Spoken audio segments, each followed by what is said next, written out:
Hi అండి, అందరూ బాగున్నారా? నేను కూడా చాలా బాగున్నానండి.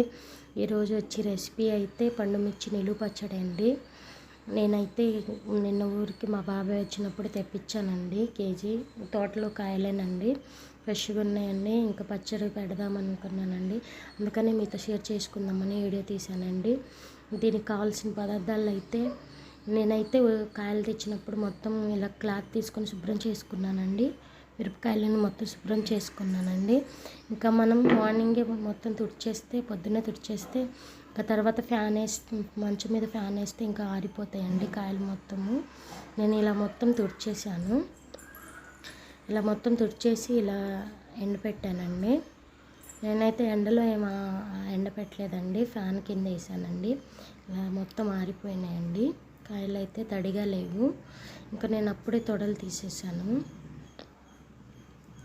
ఇంకా మొత్తం శుభ్రం చేసుకున్నానండి. నేనైతే రోకలు అయితే శుభ్రం చేసుకున్నాను. అన్నీ శుభ్రంగా ఉండాలండి, అంటే మనం ఏదైనా తడిగా ఉన్నా పాడైపోయిద్దండి. ఇలాంటి టీ గ్లాస్ అయితే కేజీకి ఇలాంటి టీ గ్లాస్ చూసుకోవాలండి. 2 గ్లాసులు అయితే ఉప్పు పడిద్దండి.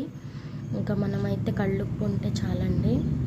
ఇలా మొత్తం శుభ్రం చేసుకొని ఇలా దంచుకోవాలండి. కచ్చపచ్చ నూడితే చాలండి.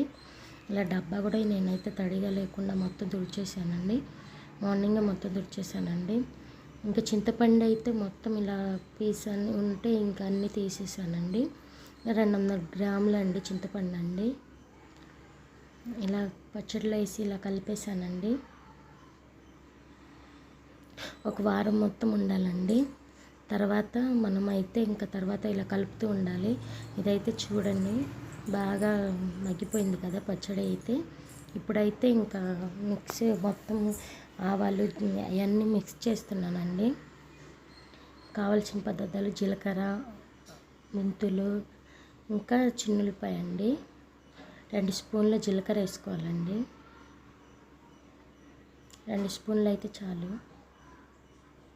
1 స్పూన్ అయితే మెంతులు వేసుకోవాలి. 1 స్పూన్ అయితే మెంతులు వేసుకోవాలి. ఇంకా ఇలా మనం చూసుకొని వేసుకుంటే చాలండి. కొంచెం ఫ్రై చేయాలండి,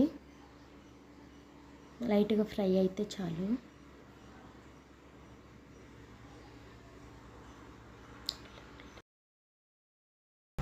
నేను ఎల్లుల్లిపాయ అయితే తీసుకున్నానండి. ఎల్లుల్లిపాయలు అయితే తీసుకున్నానండి, కొంచెం తీసుకున్నానండి. ఇంతైతే చాలండి కేజీకి.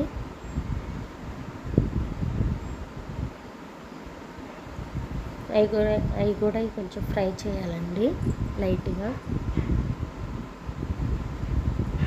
ఇంకంతేనండి, కొంచెం ఫ్రై అయితే చాలండి. ఇంకా అవి కూడా ఫ్రై చేయాలి.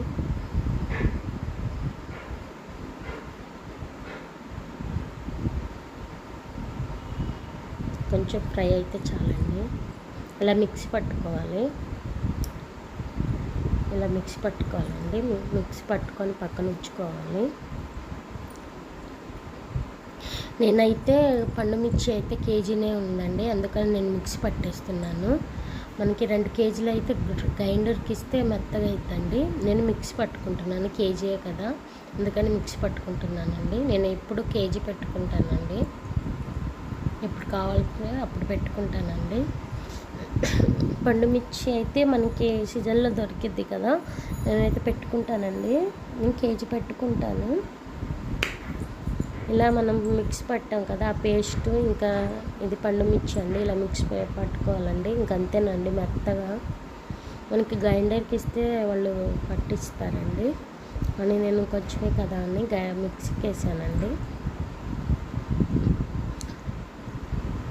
దీంట్లో అయితే మామిడికాయ అల్లం వేసుకోవచ్చండి, నాకు అది లేదు. ఇంకెప్పుడైనా బయటకు వెళ్ళినప్పుడు తీసుకొస్తానని ఇంకా నేను అలాగే పట్టేశానండి.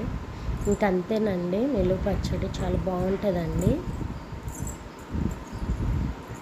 అమ్మ వాళ్ళు దూరంగా ఉన్నా మనం ఇలా తెలియకపోయినా ఇలా నేర్చుకొని పెట్టుకోవచ్చండి.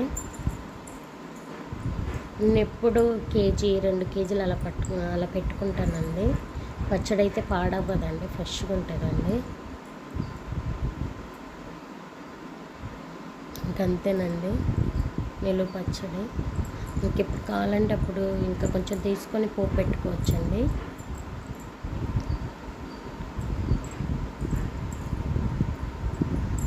మనం ఇలా పెట్టుకుంటేనే బాగుంటుందండి. మనం పావు కిలో ఇలా డబ్బాలు తెచ్చుకుంటాం కదా, దానికన్నా ఇదైతే టేస్ట్గా ఉంటుందండి. మనమైతే నిలువ పచ్చడి ప్రాసెస్ కూడా ఎక్కువ ఉండదండి, చాలా ఈజీగా ఉంటుందండి. ఇంకంతేనండి నిలువ పచ్చడి.